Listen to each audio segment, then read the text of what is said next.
இன்றே டவுன்லோட் செய்து உங்கள் ஃபேவரட் ஷோக்களை என்ஜாய் பண்ணுங்க.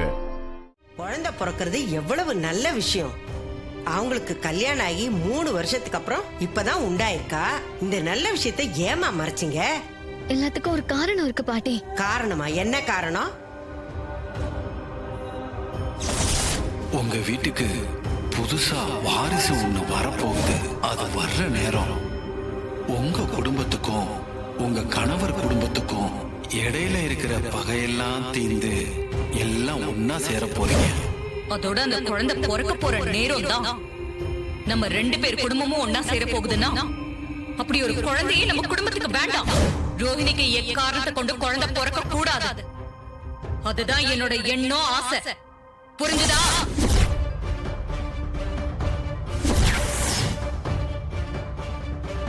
என்னம்மா அது? இவளுக்கு குழந்தை பிறந்தா நம்ம 2 குடும்பமும் சேர்ந்துரும்னு சாமியார் சொன்னாருன்னு சொல்ற?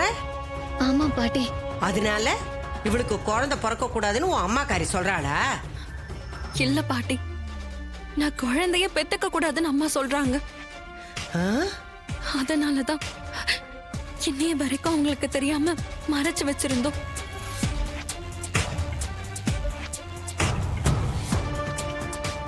என்னத்தா கொடுமை இது? நம்ம 2 குடும்பமும் ஒன்ன சேரக்கூடாதுங்கிறதுக்காக உன்னை புள்ளையே பெத்துக்க வேண்டான்னு சொல்றாளா? அவ உன்னை பெத்தவ தானே. ஏன் இப்படி மனசாட்சி இல்லாம பேசுறா? பாட்டி, எங்க நிலைமை யாருக்கும் வரக்கூடாது பாட்டி. எங்க சந்தோஷத்தை வெளியில கூட யார்கிட்டயும் சொல்ல முடியல பாட்டி. அத்தை தானே பச்சையில மருந்து கொடுக்கணும், அவங்க கொடுப்பாங்க.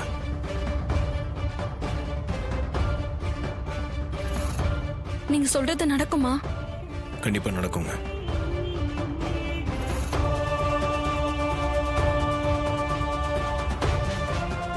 சகல, அத்தைக்கு தெரியாம இவளுக்கு எப்படி அவங்க கையில பச்சளை மருந்து கொடுக்க முடியும்?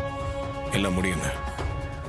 பாட்டி சொன்னாங்கல்ல, உங்க குழந்தை ஆரோக்கியமா சந்தோஷமா வளரணும்னா மருந்து கொடுக்கணும்னு.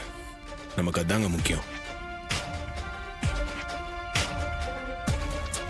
நீ சொன்ன மாதிரி நடத்தி காட்டுவேங்கிற நம்பிக்கை எனக்கு இருக்குப்பா. ரோகிணி, நீ உன் அம்மா கையால பச்சளை மருந்து குடிப்ப, கவலைப்படாத.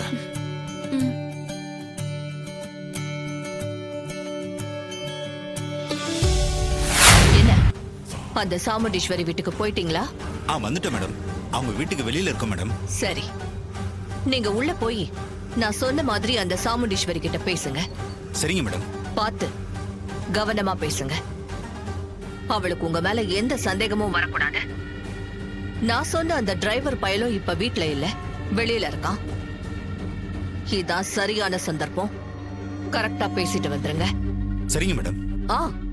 அப்புறம் ஒரு முக்கியமான விஷயம். சொல்லுங்க மேடம்.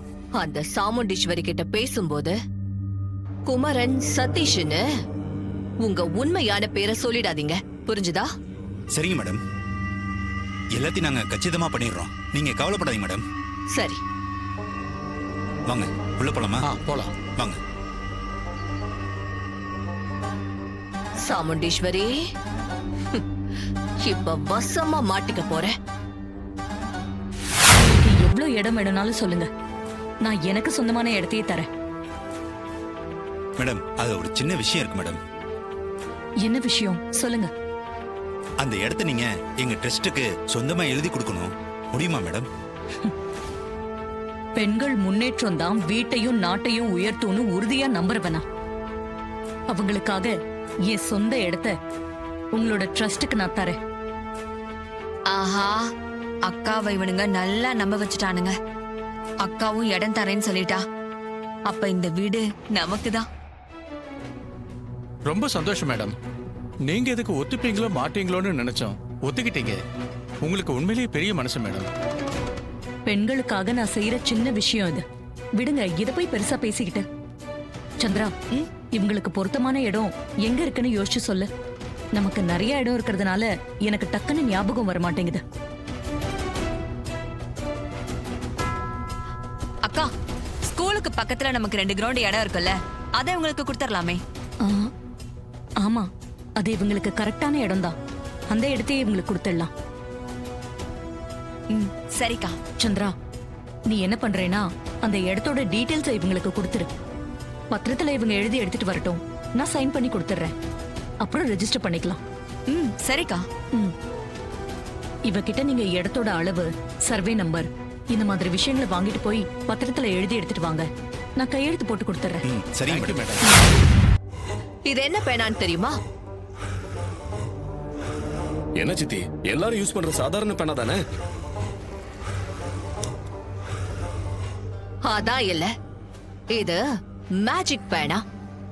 மேஜிக் பேனாவா? என்ன காளிமா சொல்ற? எனக்கு ஒண்ணும் புரியலையே. இந்த மேஜிக் பேனாவால எது எழுதினாலும் 1 மணி நேரம் தான் இருக்கும்.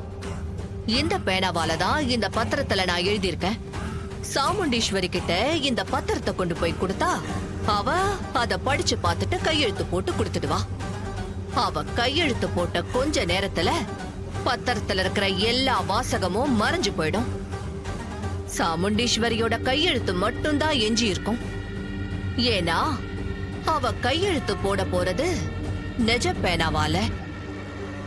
அதுக்கப்புறமா நாம பத்திரத்துல சாமுண்டீஸ்வரி தன்னோட வீட்டை சிவனாண்டி பேருக்கு எழுதி கொடுத்ததா மாத்தி டைப் பண்ணி அத ரெஜிஸ்டர் பண்ணிடலாம். பிரமாதம் காளிமா, பிளான் பக்காவா இருக்கு. அந்த சாமுண்டீஸ்வரி இந்த விஷயத்துல தோக்க போறது உறுதி.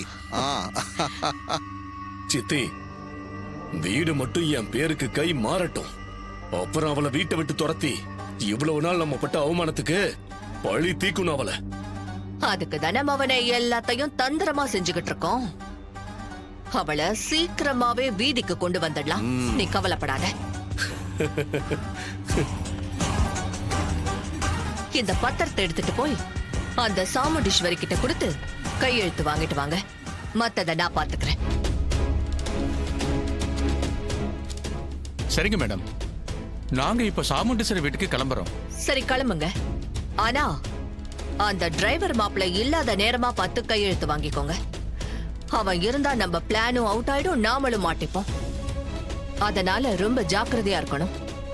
அந்த டிரைவர் மாப்பிளை பத்தி ஏற்கனவே சொல்லிருக்கீங்களா மேடம்? அதெல்லாம் நாங்க பாத்துக்கிறோம் மேடம். நீங்க கவலைப்படாதீங்க மேடம். நாங்க வரட்டுமா மேடம்? சரி, போயிட்டு வாங்க. சரிங்க மேடம். வாங்க.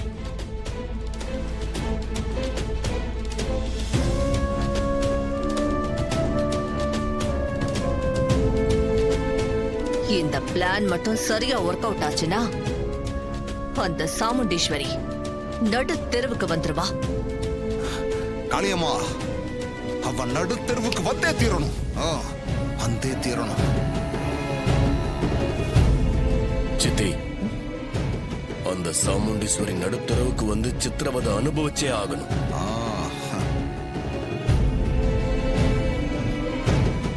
வருவாடா.